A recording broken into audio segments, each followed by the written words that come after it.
الحمد لله الذي خلق الإنسان وعلمه البيان.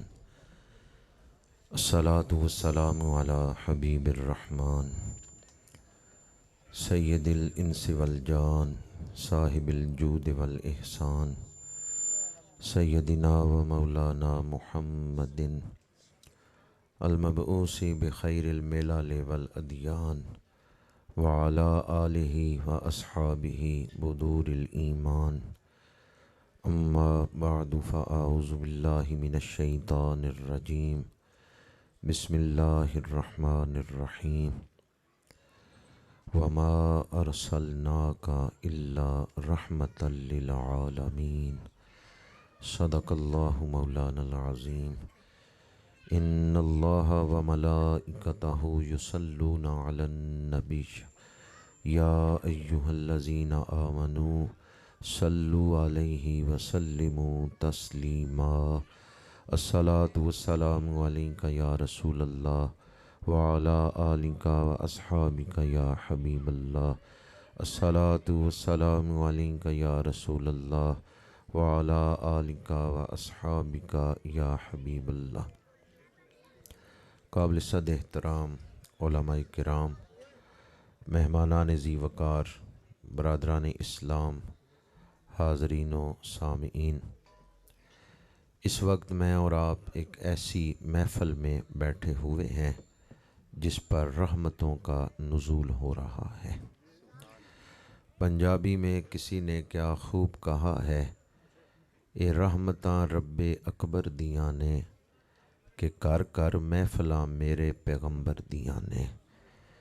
جدے ویڑے چ او دا ذکر ہووے پلا کی ریساں او دے کر دیاں نے. معطر کرن باغاں دی فضا نو او خوشبوواں او دے پیکر دیاں نے. ابھی نعت خوان نعت خوانی کر رہے تھے تو یوں محسوس ہو رہا تھا کہ جیسے کوئی جنتی درخت ہلا رہا ہے اور حاضرین کی جھولیوں میں جنتی پھول گر رہے ہیں. آج اس محفل میں شامل ہو کر ہمیں اپنے گناہ بخشوانے کا ایک موقع مل گیا ہے، مقدر چمکانے کا موقع مل گیا ہے. ہم کسی عامی کا ذکر نہیں کر رہے، رحمت للعالمین کا ذکر کر رہے ہیں. ہمارے آقا کریم شان والے ہیں تو آپ کا ذکر بھی شان والا ہے. یہ وہ ذکر ہے جس کو اللہ نے بلندیاں عطا فرمائی ہیں. وَرَفَعْنَا لَكَ ذِكْرَكَ. جو ذکر آپ سن رہے ہیں، اس ذکر میں بیماریوں کی شفا ہے، اس ذکر میں دعاؤں کی قبولیت ہے. یہ ذکر بگڑے ہوئے کام سنوار دیتا ہے. یہ ذکر ڈوبتی کشتیوں کو کنارے لگا دیتا ہے. یہ ذکر ہواؤں کے رخ بدل دیتا ہے. کوئی پوچھے شیخ شرف الدین بصیری سے کہ ذکر رسول کی برکتیں کتنی ہیں. ڈاکٹروں نے لا علاج کر دیا، انہوں نے قصیدہ بردہ شریف لکھا، حضور نے اپنی زیارت عطا فرمائی. اپنی چادر ان کے بدن پہ ڈالی. وہ فرماتے ہیں مجھے یہ نہیں سمجھ آئی کہ حضور کی چادر پہلے میرے جسم پہ آئی ہے یا بیماری پہلے دور ہو گئی ہے. جو ذکر آپ کر رہے ہیں یہ ذکر بڑی برکتوں والا ہے. اللہ نے اس ذکر کو بڑی شانیں عطا فرمائی ہیں. یہ ذکر بخشش کا بہانہ ہے. یہ ذکر جنت کے دروازے کھلوا دیتا ہے. ایک دوست مجھے کہنے لگے ٹھیک ہے ذکر تو بڑی شان والا ہے لیکن اس کے لیے اکٹھ کرنے کی کیا ضرورت ہے. گھر اکیلے بیٹھ کے درود شریف پڑھیں، ذکر رسول تو ہو جائے گا. محفل کی کیا ضرورت ہے. اس کے بہت سارے جوابات ہیں. یہ محفلیں شعور دین بخشتی ہیں. بہت سارے جوابات ہیں. ایک جواب یہ ہے کہ منڈی میں جب ڈھیری کا سودا ہوتا ہے نا تو ڈھیری کے سودے میں ناقص مال بھی اچھے مال کے ساتھ بک جاتا ہے. اٹھ فریدا ستیا تے میلہ ویکھن جا، مت کوئی مل جائی بخشیا تے تو بھی بخشیا جا. آج ہم اجتماعی حاضری پیش کر رہے ہیں. آنے والوں میں کسی ایک کی حاضری بھی قبول ہو گئی تو پوری محفل پہ ہی کرم ہو جائے گا. کیونکہ جب ڈھیری کا سودا ہوتا ہے تو پھر مال چھانٹی نہیں ہوتا، پھر ناقص سودا بھی اچھے مال کے ساتھ اچھی قیمت پر بک جاتا ہے۔ اللہ تعالیٰ اس محفل پاک کی برکتیں ہم سب کو نصیب فرمائے۔ ابھی نعت خوانی ہو رہی تھی تو بیٹھے ہم اس محفل میں منجو چک کی سرزمین پہ ہی تھے، لیکن تصور مدینہ منورہ میں پہنچا ہوا تھا۔ غم مصطفیٰ جس کے سینے میں ہے، کہیں بھی رہے وہ مدینے میں ہے۔ سورہ توبہ میں ہے وَقُلِ اعْمَلُوا فَسَيَرَى اللَّهُ عَمَلَكُمْ وَرَسُولُهُ وَالْمُؤْمِنُونَ۔ اس آیت کی تفسیر میں مفسرین نے لکھا ہے امت جو اعمال کر رہی ہے وہ رسول اللہ کی بارگاہ میں دکھائے جاتے ہیں۔ فَسَيَرَى اللَّهُ عَمَلَكُمْ وَرَسُولُهُ وَالْمُؤْمِنُونَ۔ یہ کیمرے لگے ہوئے ہیں، یہ لائیو محفل دکھا رہے ہیں، جس طرح یہ کیمرے کئی شہروں میں لائیو محفل دکھا رہے ہیں، اسی طرح ایک وہ کیمرہ بھی لگا ہوا ہے جو آپ کو مدینہ منورہ میں دکھا رہا ہے۔ آپ کسی کی نگاہ میں بیٹھے ہوئے ہیں، کسی کی نظر میں بیٹھے ہوئے ہیں، اس لیے تماشائی بن کے نہ بیٹھیں، تمنائی بن کے بیٹھیں۔ تماشائی رونق دیکھنے آتا ہے اور تمنائی اللہ کو راضی کرنے کے لیے آتا ہے، اللہ کے رسول کو راضی کرنے کے لیے آتا ہے۔ تماشائی اپنے آپ کو خوش کرنے کے لیے آتا ہے اور تمنائی کچھ حاصل کرنے کے لیے آتا ہے۔ میں ہنجرہ برادران کو خراج تحسین پیش کرتا ہوں جنہوں نے بڑے تزک و احتشام کے ساتھ یہ عظیم الشان محفل سجائی ہے۔ آدھی سے زیادہ رات گزر چکی ہے پر آپ لوگ بڑے جوش و ولولے سے بیٹھے ہوئے ہیں۔ بارے دیگر دعا گو ہوں کہ اللہ تعالیٰ چودھری محمد آصف ہنجرہ مرحوم کو بخشش عطا فرمائے، مغفرت کامل عطا فرمائے، اور جس نیت سے آج یہ محفل سجائی گئی ہے اللہ تعالیٰ منتظمین کے حسن نیت سے بڑھ کے اجر عظیم عطا فرمائے۔ حدیث پاک ہے کہ آباء و اجداد کی روحیں اپنی اولاد کی طرف عالم برزخ سے اپنی اولاد کی طرف دیکھتی ہیں اور دعا کا انتظار کرتی ہیں۔ جب کوئی شخص فوت ہو جائے تو دنیا کے ساتھ اس کا تعلق ختم نہیں ہو جاتا، بندہ مٹ نہیں جاتا، مک نہیں جاتا۔ موت مٹنے کا نام نہیں ہے، جہان بدلنے کا نام ہے۔ یہ بات قرآن پاک سے احادیث سے ثابت ہے، لیکن اب تو امریکہ کے سائنسدانوں نے بھی مان لیا ہے۔ امریکہ سے کتاب شائع ہوئی ہے لائف آفٹر ڈیتھ، اس میں امریکی سائنسدانوں نے اپنے تجربات لکھے ہیں کہ موت وارد کیسے ہوتی ہے۔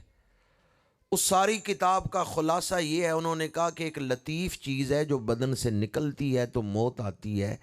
ہمارے پاس کیمرے نہیں کہ ہم دیکھ سکیں جب وہ بدن سے نکلتی ہے تو کس طرف جاتی ہے۔ نیٹ پہ یہ کتاب موجود ہے لائف آفٹر ڈیتھ، آپ خود اس کو دیکھ سکتے ہیں۔ اس ساری کتاب کا، حالانکہ وہ کئی سائنسدانوں ڈاکٹروں نے اپنے اپنے مضامین لکھے ہیں، میں اس سب کا خلاصہ آپ کو سنا رہا ہوں۔ انہوں نے کہا ایک لطیف شے ہے جو بدن سے نکلتی ہے تو موت آتی ہے۔ ہمارے پاس کیمرے نہیں کہ ہم دیکھ سکیں وہ بدن سے نکل کے کس طرف جاتی ہے۔ میں نے کہا وہ کیمرے ملتے ہیں پر امریکہ سے نہیں ملتے، خاک مدینہ کو آنکھوں کا سرما بنانے سے ملتے ہیں۔ میرے آقا کریم نے حدیثوں میں بتایا ہے کہ روح بدن سے نکلتی ہے تو کہاں جاتی ہے۔ یہ حدیث شعب الایمان میں ہے۔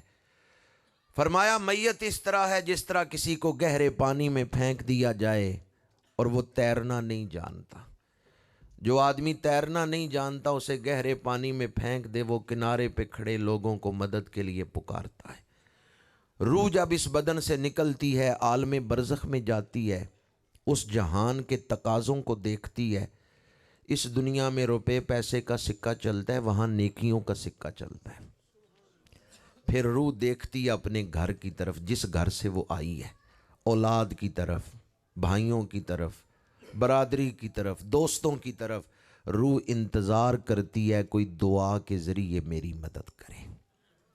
شعب الایمان میں حدیث پاک ہے اگر اس وقت لواحقین دعا کرتے ہیں تو روح کو اتنی خوشی ہوتی ہے کہ اگر دنیا کی ساری دولت کسی ایک شخص کو دے دی جائے تو اس کا دل تھوڑا خوش ہوگا، اس دعائے مغفرت سے روح کو زیادہ خوشی ہوتی ہے۔ اور اگر دفنا کے بھول جائیں، کبھی یاد ہی نہ کریں، دعا ہی نہ کریں، یحزنو جیرانہ، تو پھر وہ روح غمگین ہوتی ہے۔ اب یہ دو حدیثیں میں نے آپ کے سامنے بیان کی ہیں۔ ایک حدیث پاک میں ہے یفرحون کما یفرح احدکم بالہدیۃ، جس طرح دنیا میں کسی کو تحفہ دو تو وہ خوش ہوتا ہے، دعائے مغفرت کرو تو روحیں خوش ہوتی ہیں۔ اور دوسری حدیث پاک میں ہے کہ اگر دفنا کے بھول جاؤ، کبھی دعا ہی نہ کرو، روحیں غمگین ہوتی ہیں۔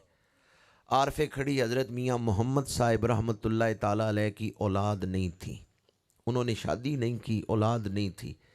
انہوں نے جب یہ حدیثیں پڑھیں تو اپنے آپ کو مخاطب کر کے کہنے لگے کہ تیری روح کس گھر سے آس رکھے گی کہ وہ میرے لیے دعا کریں گے؟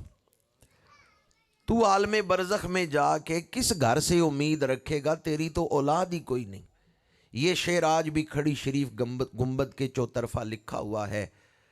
کون بندے نو یاد کرے سی، ڈھونڈے کون قبر نو، کس نو درد اساڈا ہو سی وانگ اور رنڈے ور نو، روح درود گھنن سب جاسن آپو اپنے گھر نو، تیرا روح محمد بخشا تکسی کیڑے در نو، روح درود گھنن سب جاسن آپو اپنے گھر نو، تیرا روح محمد بخشا تکسی کیڑے در نو۔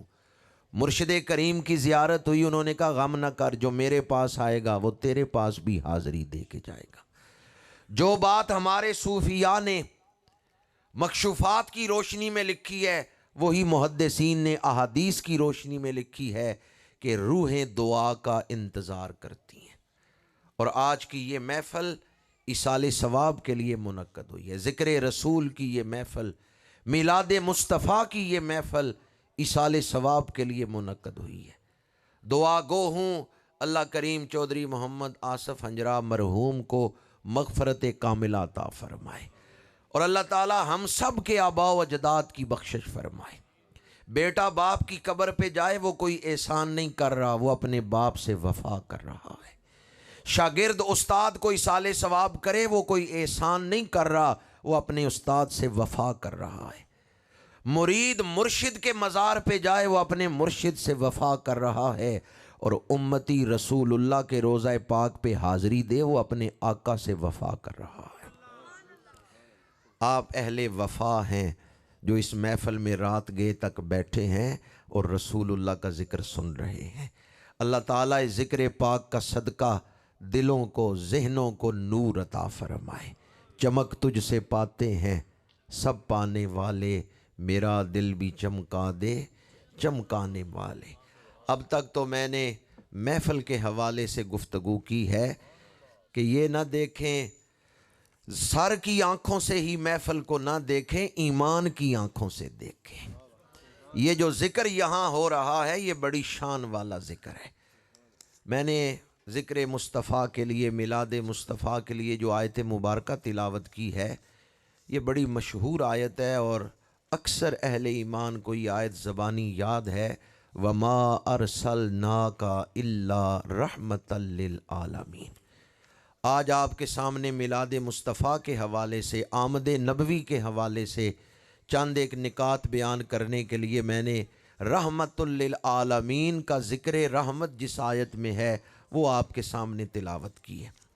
انسانی تاریخ پڑھ کے دیکھیں، دور دو ہی ہیں، ایک حضور کے میلاد سے پہلے کا دور، ایک میلاد کے بعد کا دور۔ تاریخ پڑھ کے دیکھیں، حضور کے میلاد سے پہلے جو دور تھا وہ تاریکی کا، وہ جہالت اور اندھیرے کا دور تھا، اور آج ہمیں جو دنیا میں کامیابیاں نظر آ رہی ہیں، ترقیاں نظر آ رہی ہیں، سائنسی ترقی، صنعتی ترقی، علمی ترقی، آج دنیا میں ہمیں جو ترقیاں نظر آ رہی ہیں، ان سب کا دروازہ حضور نے آ کر کھولا ہے۔ حضور کا میلاد محض ایک بچے کی پیدائش نہیں، ایک نئے دور کا آغاز ہے۔ حضور کی آمد سے انسانیت ساز مکتب توحید کھل گیا۔ ذرا تاریخ پڑھ کے دیکھیں پہلے کیا حالات تھے اور حضور کی آمد سے تبدیلی کیا آئی۔ عرب میں کئی قبیلے ایسے تھے کہ گھر بیٹی پیدا ہوتی تو باپ کو غصہ آ جاتا، چہرہ مرجھا جاتا، ہائے میرے گھر بیٹی پیدا ہو گئی ہے۔ وہ غمی مناتے تھے کہ بیٹی پیدا ہوئی۔ اور کئی باپ ایسے تھے جنہوں نے اپنے ہاتھوں سے نو مولود بچی کو ذبح کر دیا، قبر کھودی، بچی کو زندہ دفنا دیا۔ عرب میں کئی بیٹے ایسے تھے جنہوں نے باپ کے مرنے کے بعد بیوہ ماں کو منڈی میں بیچ دیا۔ یہ دور جاہلیت تھا۔ 6 صدی عیسوی میں حضور کے میلاد سے پہلے یہاں ہندوستان کی حالت یہ تھی، خامند فوت ہوا تو بیوہ عورت کو زندہ رہنے کا حق نہیں تھا، مردہ خامند کے ساتھ زندہ بیوی کو باندھ کے دونوں کو جلا دیتے تھے۔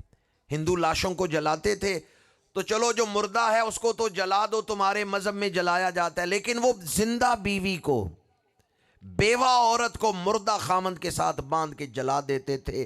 اسے ستی کی رسم کہتے تھے۔ یورپ کا حال یہ تھا۔ اٹلی میں آج بھی 2000 سال پرانا سٹیڈیم موجود ہے جس میں بادشاہ سلامت عید والے دن عید مناتے، قوم میدان کے ارد گرد بیٹھ گئی۔ درمیان میں ایک جگہ تھی جہاں بھوکے شیر کو لا کے رکھتے تھے اور اس کے سامنے ایک قیدی کو رکھتے تھے۔ قیدی اور شیر کی لڑائی ہوتی تھی۔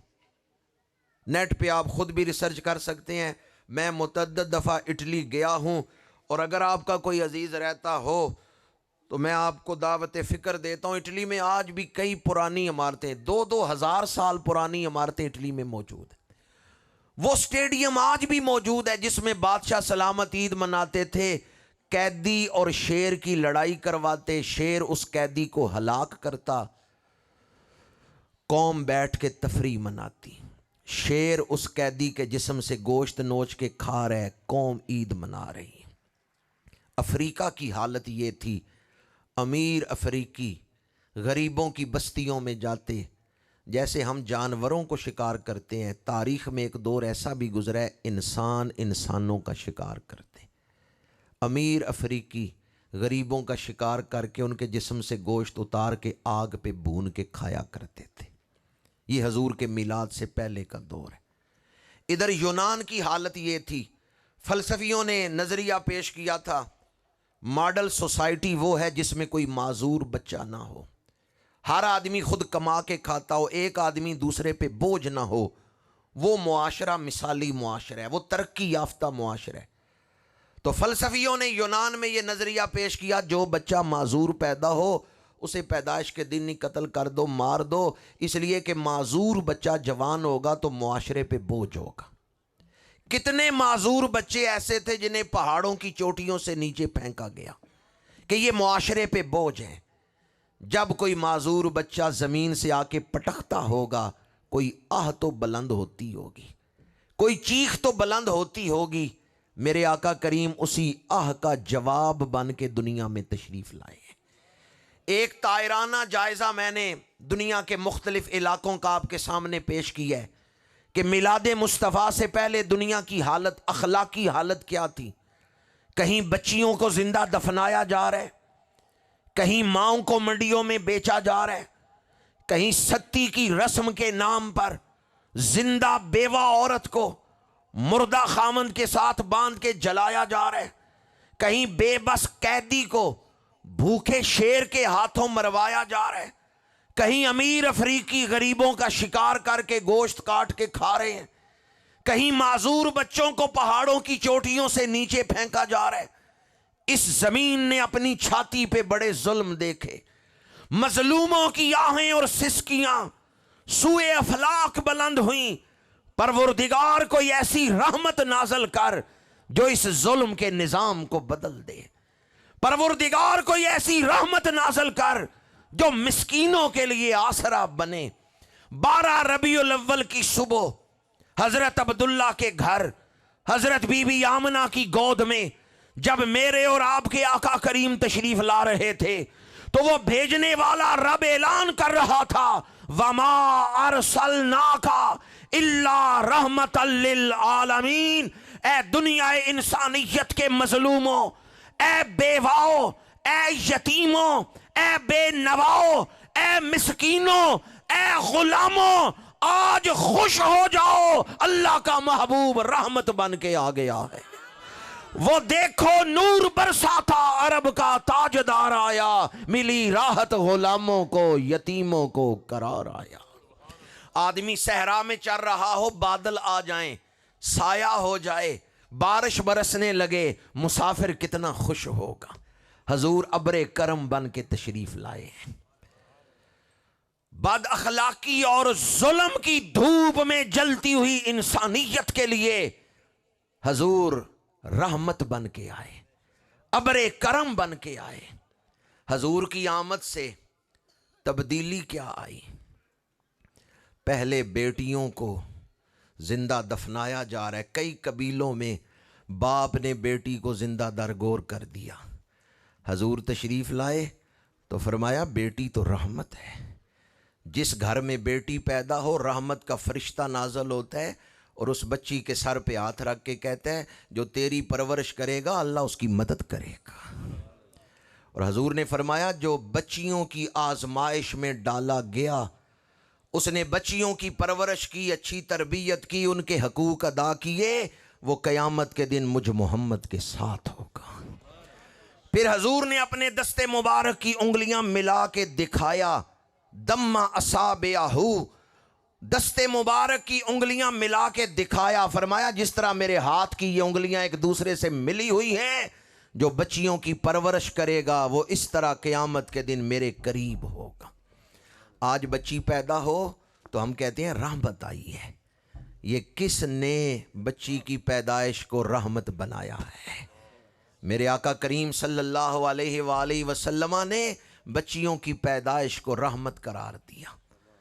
اب مجھے بتائیں بچیوں کو حضور کی آمد پر میلاد منانا چاہیے یا نہیں منانا چاہیے؟ ورنہ بچیوں کو زحمت سمجھا جاتا تھا۔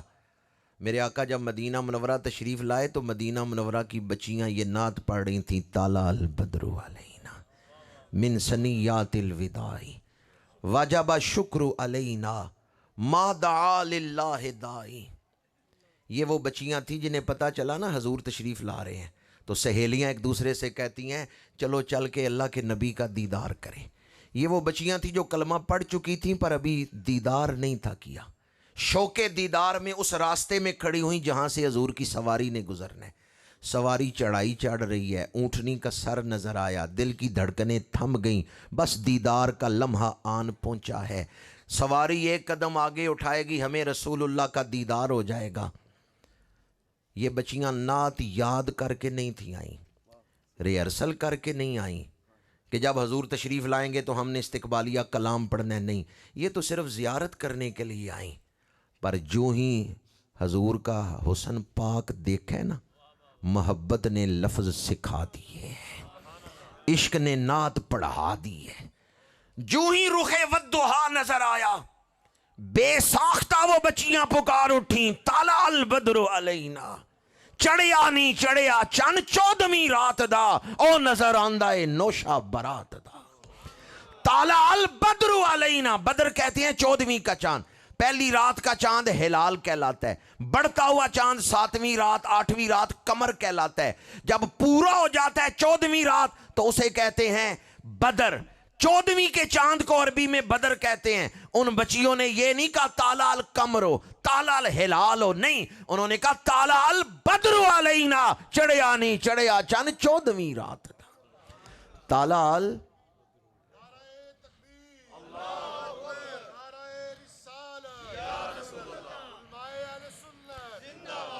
تاجدار گولڑا نے بھی بدر کا لفظ اپنے ایک کلام میں استعمال کیا ہے، مکھ چند بدر شاشانی ہے، متھے چمکدی لاٹ نورانی ہے، کالی زلف تے اکھ مستانی ہے، مخمور اکھیاں ہن مد بھریاں۔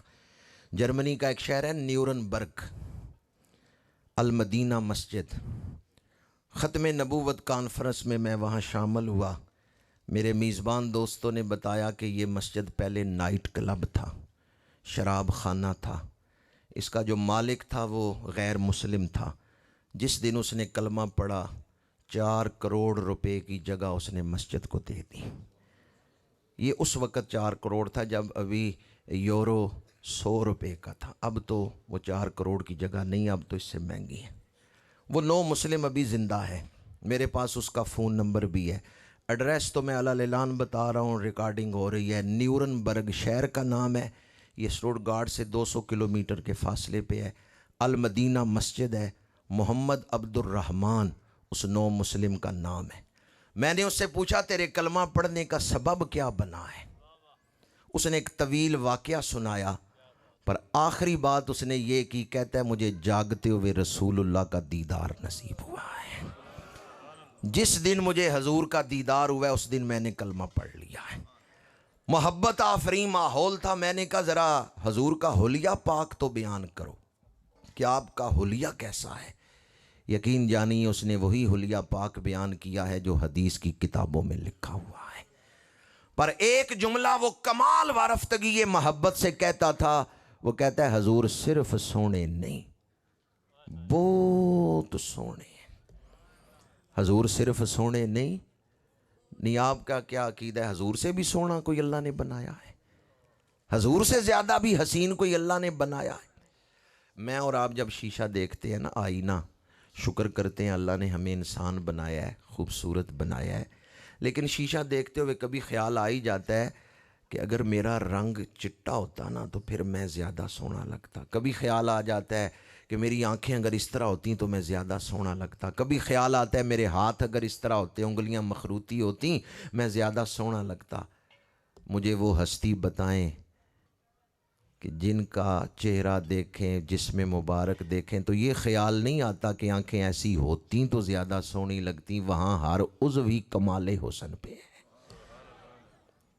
شاعر دربار رسالت حضرت عبداللہ بن رواحہ مجلس نبوی میں کھڑے ہو کے یہ شعر پڑھ رہے ہیں، لو لم تکن فیہ آیات مبینہ کانت بداہتہ تنبیک عن خبرہ۔ یا رسول اللہ، آپ اگر کوئی معجزہ نہ لے کے آتے، آپ کا چہرہ ہی بتا رہا ہے آپ اللہ کے نبی بن کے آئے ہیں۔ نعرہ تکبیر، نعرہ تکبیر، نعرہ رسالت، نعرہ رسالت، عظمت و شان مصطفیٰ۔ ان بچیوں نے پڑھا طالع البدر علینا من ثنیات الوداع، چڑھیا نہیں چڑھیا چن 14ویں رات تھا۔ ہالینڈ کی ایک سیاسی جماعت ہے پی وی وی، اینٹی اسلام ہے، ان کا سینئر رکن تھا وین ورڈر، اسلام کے خلاف ریسرچ کر رہا تھا۔ اسلام کے خلاف ریسرچ کرتے ہوئے اس نے اسلام قبول کر لیا۔ روٹرڈیم کے قریب ایک شہر ہے ڈنہاک، وہاں وہ محفل میلاد میں آیا۔ ان دنوں اس نے نیا کلمہ پڑھا تھا۔ کچھ ٹی وی والے آگے انٹرویو کرنے، چونکہ وہ کابینہ کا رکن رہ چکا تھا، ہالینڈ میں قومی اسمبلی کا ممبر رہ چکا تھا۔ اس نے کلمہ پڑھ لیا۔ اس کا نام محمد حمزہ، پہلے وین ورڈر تھا، بعد میں اس کا نام حمزہ رکھا گیا۔ ایک ٹی وی اینکر نے اس سے سوال کیا محفل میلاد میں کہ لگتا ہے مسلمانوں نے تجھے ورغلا لیا ہے، تو ان کی باتوں میں آ گیا اور تو نے اسلام قبول کر لیا ہے۔ جب اس ٹی وی اینکر نے کہا نا لگتا ہے مسلمانوں نے تجھے ورغلا لیا ہے، تو ان کی باتوں میں آ گیا ہے، تو فوراً اس نو مسلم نے کہا I am not that person who follows others' opinions without his research۔ میں کوئی بچہ نہیں کہ جو چاہے میرا ہاتھ پکڑ کے لے جائے۔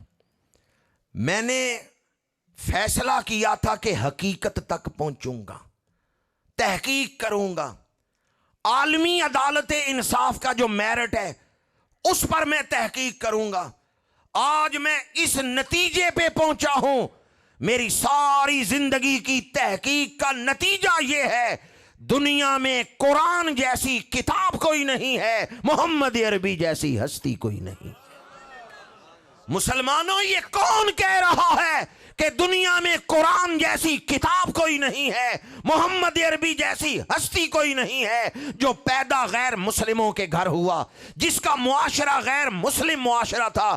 آج میں یہاں نعت پڑھوں کوئی کمال نہیں ہے، آپ سارے تو حضور کے غلام بیٹھے ہیں، آپ تو نعت سن کے خوش ہوتے ہیں، کمال تو یہ ہے کہ جہاں سامنے غیر مسلم ہو اور پھر کوئی یہ کہے کہ میری ساری زندگی کی تحقیق کا نتیجہ یہ ہے، دنیا میں نہ قرآن جیسی کوئی کتاب ہے نہ محمد عربی جیسی کوئی ہستی ہے۔ نعرہ رسالت، نعرہ رسالت، نعرہ رسالت، عظمت و شان مصطفیٰ۔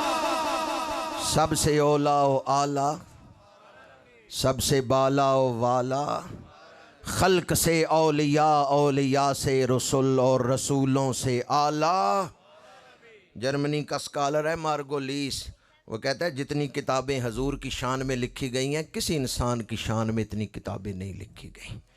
اور برطانیہ کا اسکالر ہے مسٹر برفا، اس نے the making of human being کے صفحہ 57 پہ لکھا ہے کہ 6 صدی عیسوی میں دنیا جس ڈگر پہ چل رہی تھی، اگر لوگ اسی راستے پہ چلتے رہتے تو آج دنیا میں کوئی انسان نہ ہوتا، سارے ڈنگر ہی ہوتے، کوئی 2 پیروں پہ چلنے والے، کوئی 4 پیروں پہ چلنے والے۔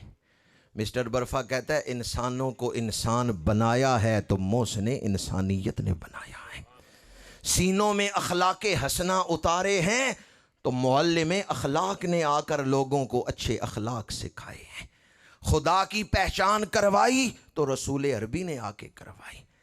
یہ جتنی بہاریں ہیں، اعلیٰ حضرت کہتے ہیں وہ سوئے لالا زار پھرتے ہیں، تیرے دن اے بہار پھرتے ہیں۔ بہار آئے تو باغ میں ہریالی آ جاتی ہے، بہار آئے تو باغ میں پھول کھلتے ہیں۔ اعلیٰ حضرت کہتے ہیں پھول کھلتے ہیں بہار کے ساتھ، ہریالی آتی ہے بہار کے ساتھ، خوشبوئیں آتی ہیں بہار کے ساتھ، پر بہار آتی ہے میری سرکار کے ساتھ۔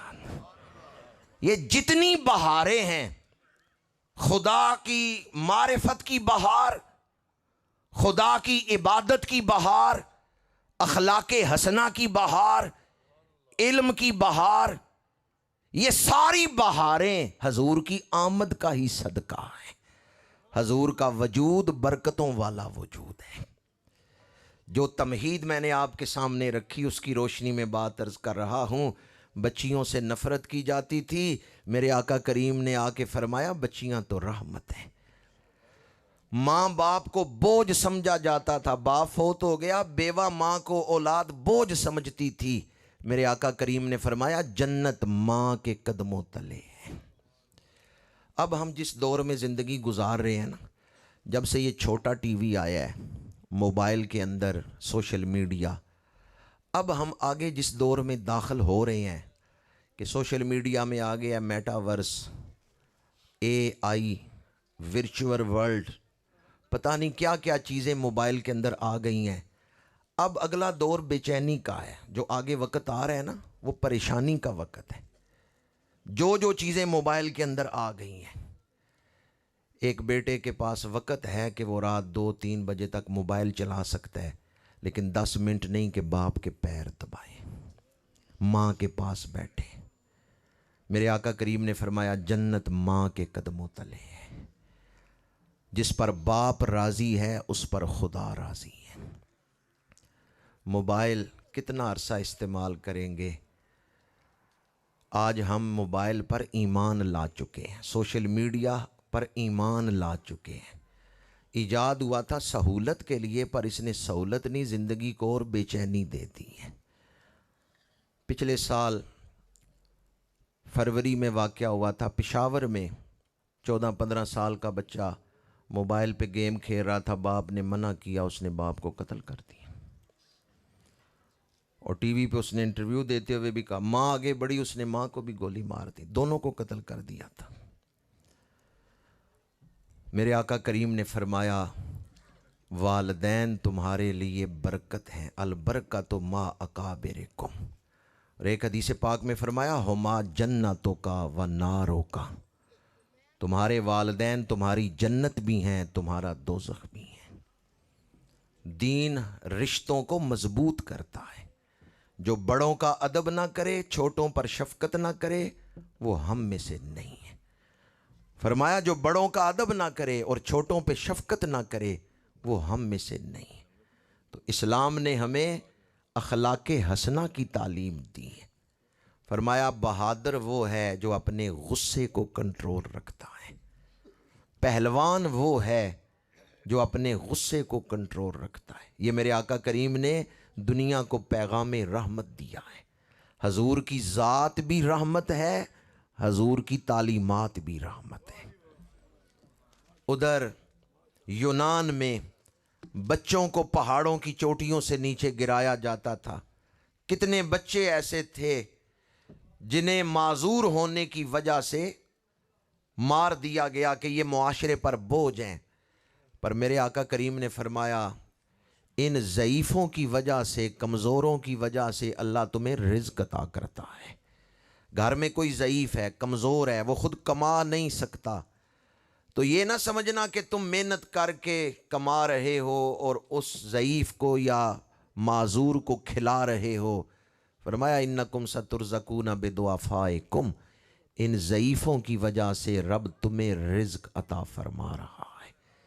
تو میرے آقا کریم نے رشتوں کو مضبوط کیا، ہمدردی سکھائی، اخلاق حسنہ سکھائے۔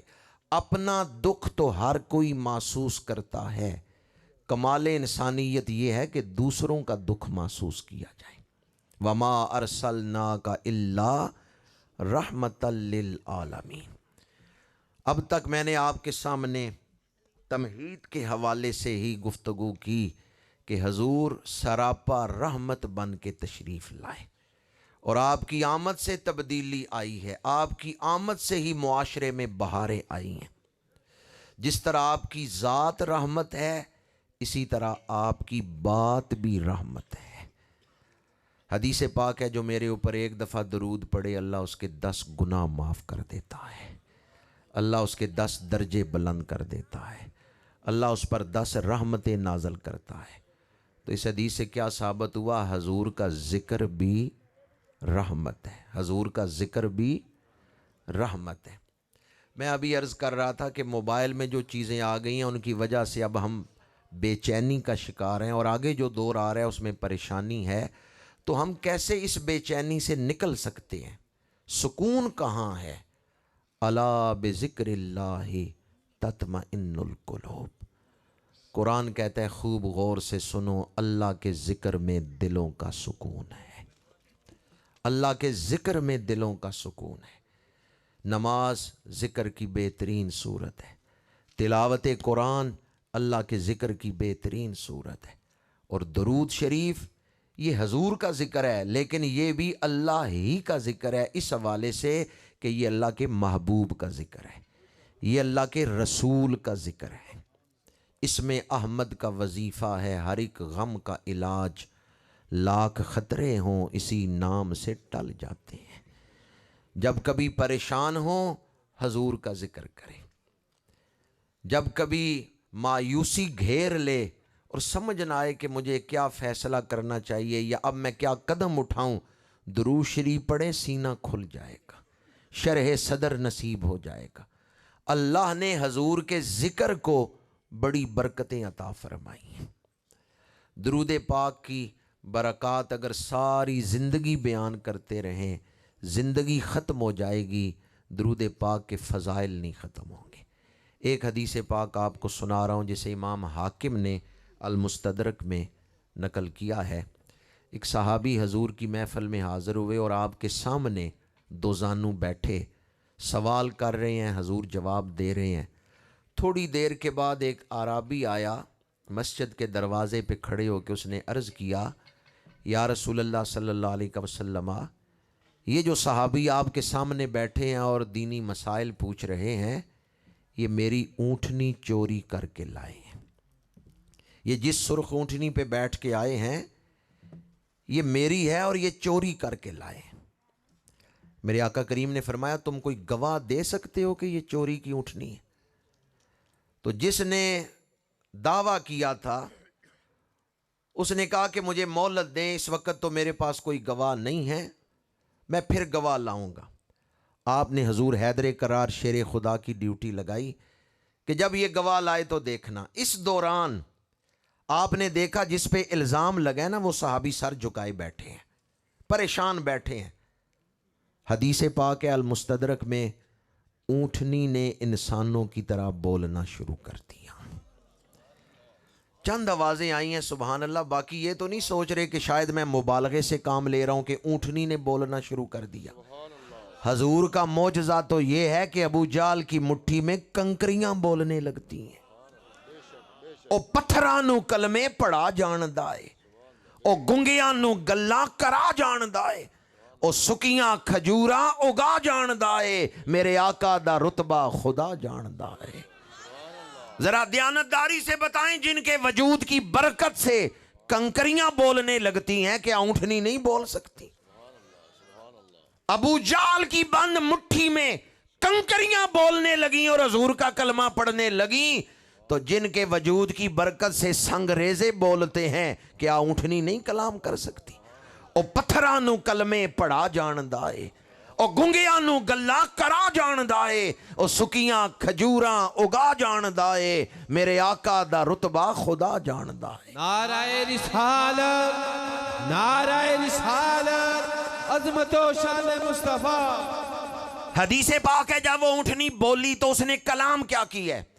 والذی باسک بالکرامت یا رسول اللہ ان ھذا ما سرکنی، یا رسول اللہ اس ذات کی قسم جس نے آپ کو بڑی عزتیں دے کر بھیجا ہے، یہ جو میری پشت پہ بیٹھ کے آیا ہے یہ چور نہیں ہے، یہ میرا مالک ہے۔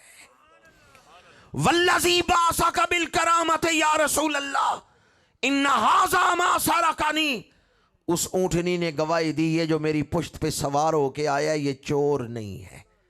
میرے آقا کریم نے اب اس صحابی سے فرمایا جب تیرے اوپر الزام لگا تو اپنے رب سے کیا دل ہی دل میں باتیں کر رہا تھا کہ اونٹنی نے بولنا شروع کر دیا ہے؟ وہ صحابی عرض کرتے ہیں یا رسول اللہ چوری کرنا تو دور کی بات ہے، میرے دل میں تو کبھی چوری کا خیال بھی نہیں آیا۔ جب میرے اوپر الزام لگا تو میں نے دل ہی دل میں اللہ کی حمد پڑھی، میں مخلوق ہوں تو خالق ہے، مخلوق کا ظاہر باطن خالق کی نظر میں ہے، تو جانتا ہے میرے دل میں کیا خیال آتے ہیں، چوری کا تو کبھی خیال بھی نہیں آیا، اور میری عزت برباد ہونے لگی ہے کہ مجلس نبوی میں میرے اوپر چوری کا الزام لگ گیا ہے۔ پھر میں نے یا رسول اللہ آپ پر درود پڑھا، اور درود پڑھ کے میں نے عرض کیا پروردگار تیرا بندہ رسوا ہونے لگا ہے، مجھے رسوائی سے بچا لے، اے عزتیں دینے والے میری عزت بچا لے۔ یا رسول اللہ ادھر میں نے درود پڑھ کے دعا مانگی ہے، ادھر اونٹنی نے بولنا شروع کر دیا ہے۔ میرے آقا کریم نے فرمایا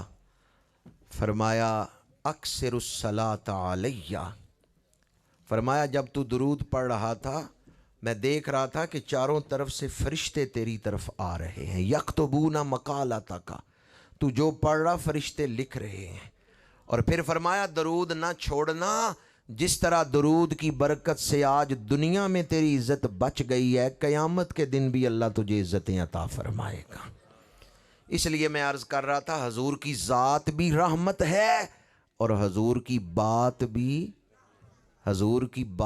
بھی آپ کا ذکر بھی رحمت ہے۔ بس میری ساری گفتگو کا خلاصہ اور پیغام یہی ہے، میرے آقا کریم کی تعلیمات بھی رحمت ہیں، آپ کی بات بھی رحمت ہے، آپ کی ذات بھی رحمت ہے۔ ہمیں رحمت چاہیے تو ہمیں حضور کی تعلیمات کو اپنانا ہوگا۔ جب ہم حضور کی تعلیمات کو اپنائیں گے پھر دیکھیں زندگی میں بہاریں کیسے آتی ہیں۔ جب میں کہتا ہوں الہی میرا حال دیکھ، حکم ہوتا ہے تو اپنا نامہ اعمال دیکھ۔ آج کی یہ محفل ذکر رسول کی محفل ہمارے لیے نئی دینی زندگی شروع کرنے کا نقطہ آغاز بن سکتی ہے اگر آپ اسے محض رسم سمجھ کے نہ سنیں بلکہ اپنے دل میں جگہ دیں۔ اللہ تعالیٰ اس محفل پاک کی برکت سے ہمیں آئندہ ساری زندگی ذکر رسول کی برکات نصیب فرمائے۔ عشق رسول، ادب رسول اور اتباع رسول کی توفیق عطا فرمائے۔ اس بات پر یقین کامل رکھیں کہ ہماری کامیابی حضور کی اتباع میں ہے۔ جو خبریں اللہ کے رسول نے دی ہیں وہی سچی ہیں۔ یہ بات اس لیے آپ کے سامنے بیان کر رہا ہوں کہ یہ محفلیں شعور دین بخشتی ہیں، ایمان بچانے کا ذریعہ بنتی ہیں۔ سوشل میڈیا پہ کئی ایسے حملے ہوتے ہیں جو ہمارے اندر وسوسے پیدا کرتے ہیں۔ ویسے اس وقت عالمی سطح پہ اسلام کے خلاف کئی سازشیں ہو رہی ہیں، وسوسے دلوں میں پیدا کیے جاتے ہیں۔ آپ یقین رکھیں خبریں وہی سچی ہیں جو اللہ کے رسول نے دی ہیں۔ مدینہ منورہ میں فتح مکہ کی تیاری ہو رہی تھی تو یہاں سے ایک عورت، بوڑھی عورت جاسوسی کا خط لے کے نکلی مکے والوں کو خبر دینے کے لیے کہ حضور لشکر لے کے آ رہے ہیں۔ وہ عورت ایک قافلے کے ساتھ سفر کر رہی ہے۔ میرے آقا کریم نے مولا علی شیر خدا حضور حیدر کرار کرم اللہ تعالی وجہ الکریم کو بلایا اور فرمایا علی اس راستے پہ جاؤ، بلال کو ساتھ لے جاؤ، فلاں فلاں صحابی کو ساتھ لے جاؤ، مقام خوخا پہ ایک قافلہ ملے گا، اس میں بوڑھی عورت ہے، اونٹنی پہ بیٹھی ہے، اس کے پاس جاسوسی کا خط ہے، وہ واپس لے کے آؤ۔ 4 خبریں حضور نے دی ہیں۔ ملاقات کہاں ہوگی؟ خوخا کے مقام پر۔ عورت بوڑھی ہے، اونٹنی پہ بیٹھی ہے اور اس کے پاس جاسوسی کا خط ہے۔ مولا علی چند صحابہ کے ساتھ اسی راستے پہ سفر کرتے ہوئے جب مقام خوخا پہ پہنچے، قافلہ نظر آ گیا، بوڑھی عورت نظر آ گئی۔ آپ نے اس کو گرفتار کیا، پوچھا تیرے پاس خط ہے نکالو۔ اس نے قسمیں اٹھائیں میرے پاس کوئی خط نہیں۔ مولا علی شیر خدا نے فرمایا کہ میرے کہنے پہ ہی تو خط نکال دے، ورنہ میں عورتوں کو بلاؤں گا، پھر تیری تلاشی لی جائے گی۔ خط تو نکل آئے گا، پر جب تیری تلاشی لی جائے گی، کپڑے اتارے جائیں گے، تیری توہین ہوگی۔ میرے کہنے پہ ہی خط نکال دے، ورنہ میں عورتیں بلاؤں گا، وہ تیری تلاشی لیں گی۔ قافلے والوں نے کہا شیر خدا یہ قسمیں اٹھا رہی ہے میرے پاس خط نہیں، تو آپ کیوں فرما رہے ہیں کہ خط تیرے پاس سے ہی نکلے گا؟ یہ جملہ سنانے کے لیے میں نے حدیث پوری آپ کو سنائی ہے۔ مولا علی نے فرمایا مجھے یقین ہے عورت جھوٹی ہے، نبی سچا ہے۔ فرمایا جو خبر حضور نے دی ہے وہ سچی ہے، یہ عورت جھوٹی ہے۔ پھر آپ نے جلال سے فرمایا خط نکالو ورنہ تیری تلاشی لی جائے گی۔ اس عورت نے خط نکال دیا ہے۔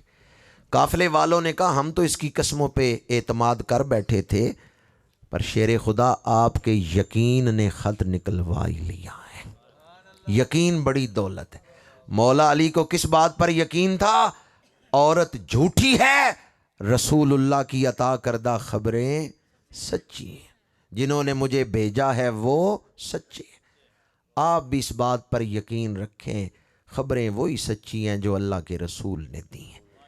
آج سے 1400 سال پہلے حضور نے فرمایا تھا ننگے پیر بکریاں چرانے والے دنیا میں سب سے اونچی عمارتیں بنائیں گے۔ آج دبئی میں سب سے اونچی عمارت بنی ہوئی۔ حضور کی دی ہوئی خبر ہم نے اپنی آنکھوں سے دیکھ لی ہے، سچی ثابت ہوئی۔ حضور نے فرمایا گھروں کے دروازے بند ہوں گے، فتنے اندر داخل ہو جائیں گے۔ آج ہم دیکھ رہے ہیں دروازے بند ہیں، موبائل چل رہے ہیں، فتنے آ رہے ہیں۔ تو آپ سوشل میڈیا کی خبروں پر یقین کر کے اپنے اندر کسی وسوسے کو جگہ نہ دیں۔ یقین رکھیں اللہ کے رسول نے جو خبریں دی ہیں وہ سچی ہیں۔ امام مہدی بھی آئیں گے، حضرت عیسیٰ بھی آئیں گے، اور پوری دنیا میں حضور کی عزت کا جھنڈا بلند فرمائیں گے۔ اس دور میں آپ لوگ جو ذکر رسول کر رہے ہیں، حضور کی نعتیں پڑھ رہے ہیں، آپ حضرت امام مہدی کے راستے میں جھاڑو پھیر رہے ہیں، ان کے غلاموں میں اپنا نام لکھوا رہے ہیں۔ کی محمد سے وفا تو نے تو ہم تیرے ہیں، یہ جہاں چیز ہے کیا لوح و قلم تیرے ہیں۔ وآخر دعوانا ان الحمد للہ رب العالمین۔